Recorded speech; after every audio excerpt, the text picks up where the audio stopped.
आज आपण बनवणार आहोत शेपू भाजी. आणि शेपू भाजी बऱ्याच जणांना आवडत नाही. शेपू भाजी ही वासामुळे जास्त कोणाला आवडत नाही. मात्र शेपू भाजी आरोग्यासाठी खूपच चांगली असते. शेपू भाजीमध्ये विटॅमिन सी असते, जे रोगप्रतिकारक शक्ती वाढवते, ज्यामुळे पचनक्रिया वाढते.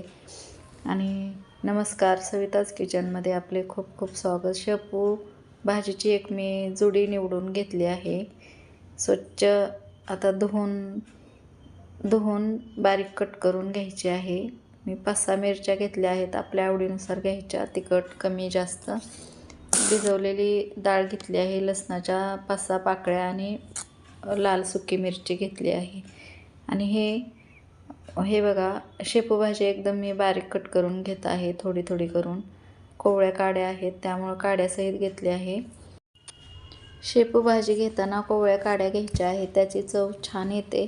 पालेभाज्या नेहमी स्वच्छ धुवून नितळून मग चिरून घ्यायच्या असतात, म्हणजे त्यातील पोषक तत्वे टिकून राहतात. शेपू चिरून घेते.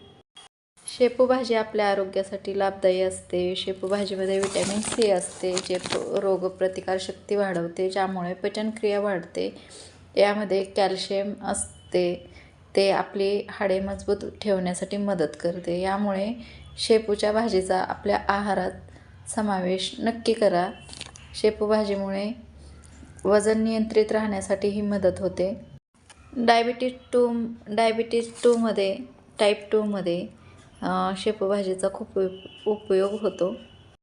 मी आता शेपू भाजी चांगली कट करून घेतली आहे, बारीक अशी. आणि तुम्ही बघू शकता, बारीक अशी मी शेपू भाजी कट करून घेतली आहे. 2 तास आपली मुगाची डाळ चांगली भिजली आहे. आणि आता सगळ्यात पहिलं म्हणजे मिरच्या आणि लसूण त्याचा ठेचा बनवून घेऊया आपण. मी खलबत्त्यामध्ये ठेचा बनवला आहे, जाडसर असा. छान असा ठेच्याची चव येते लसूण अर्धा कुटल्यामुळे. आता मी कढईमध्ये तेल टाकले आहे 2 चमचे. अर्धा चमचा अशी मी मोहरी टाकली आहे. मोहरी टाकली की आपल्याला लगेचच हळद आणि हिंग टाकून घ्यायचं आहे. मोहरी तडतडली की हळद टाकत आहे आता 1/2 चम्मच. आणि हिंग टाकले आहे थोडेसे. आणि हे चांगले मिक्स करून घ्यायचे. लगेचच आपल्याला मिरची आणि लसूणचा ठेचा टाकायचा आहे. थोडासा परतून घ्यायचा आणि लाल मिरच्या, आपल्या कट करून घेतलेल्या सुक्या लाल मिरच्या टाकायच्या आहेत. लसूण चांगला खमंग होईपर्यंत परतून घेऊ. या भाजीत हिरवी व लाल मिरची टाकली आहे, त्यामुळे भाजीला चव चांगली येते. आता आपण यात भिजवलेली डाळ घालून, लसणाचा चांगला खमंग वास आला की आपण आता डाळ घालून घ्यायची आहे यात भिजवलेली. शेपू भाजीचा आहारात आपण दररोज प्रमाणात असा समावेश केला तर पोटाचे आजारही आपले बरे होतात. पोटाचे विकार काय असतील ते दूर होतात.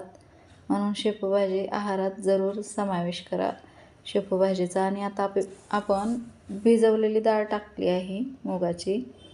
आणि डाळ टाकली की थोडासा गॅस मोठा करून, डाळ घातल्यानंतर आपण थोडा गॅस मोठा करू, म्हणजे डाळीमधले पाणी आटते. डाळीमध्ये पाणी राहिले तर भाजी पांचट होऊ शकते. चवीनुसार नंतर मीठ घालू. डाळ चांगली आपली परतून झाली आहे. गॅस कमी करून चवीनुसार मीठ घातले आहे. अधूनमधून ही डाळ अशी परतून घ्यायची, म्हणजे डाळ करपत नाही. आणि आता आपण बारीक चिरलेली शेपू ह्यात टाकून घेणार आहोत. शेपू टाकली आहे. बारीक गॅसवर आता आपल्याला ही भाजी वाफवून घ्यायची आहे. थोडी मिक्स करून घेऊयात आणि याच्यावर झाकण ठेवूयात 2 मिनिटासाठी. 2 मिनिट झाकण ठेवायचे आहे.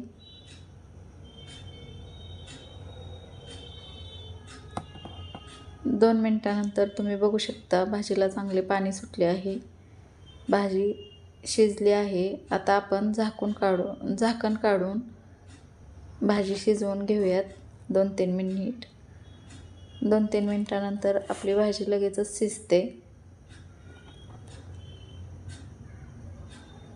शेपू खाल्ल्यानंतर ढेकर येते. हिंग टाकल्यामुळे ढेकर यायची समस्या राहत नाही आणि शेपू पचायला हलकी जाते. तुम्हाला वाटले तर यात शेंगदाण्याचा कूटही टाकू शकता, आवडत असेल तर. शेपू भाजी बनवायला जास्त वेळ लागतही नाही, 5 ते 10 मिनिट तयारी झाल्यानंतर.